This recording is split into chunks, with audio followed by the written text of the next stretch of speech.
ሶ ቀጣይ ደግሞ የምናየው ሜድሩሙን ነው። ሜድሩሙን እንደ ክሎዝድ ኪችንን መጠቀም ትችላላችሁ፣ እንደ ስቶርን መጠቀም ትችላላችሁ። ሶ ልክ ቀጥታ እንደገባን በግራ በኩል ሻወር ይኖረናል።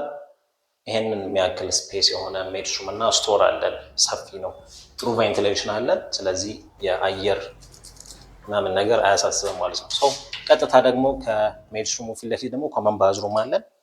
ኮመን ባዝሩማችን ሁሉንም አሜኒቲዎች ይዟል። ዊች ሚንስ ላይክ መታጠቢያ እና መቀመጫ እና መታጠቢያ ማለት ነው። ከዛም በኋላ ደግሞ የላውንደሪ ስፔስ ደግሞ ይሄንን ይመስላል። ሰው ዲዛይኑ ላይ በጣም በቃ የተጠቀመበትን የስፔስ አጠቃቀም በጣም ነው ደስ የሚለው። ከአንዱ ቦታ ወደ አንዱ ቦታ ስንሄድ ፊሊንጉን ላይክ እናውቋለን። ከሳሎኑ ወደ ኪችን ስንሄድ ከኪችኑ ደግሞ አይዞሌትድ የሆነ ደግሞ መኝታ ቤቶቹ አሉ።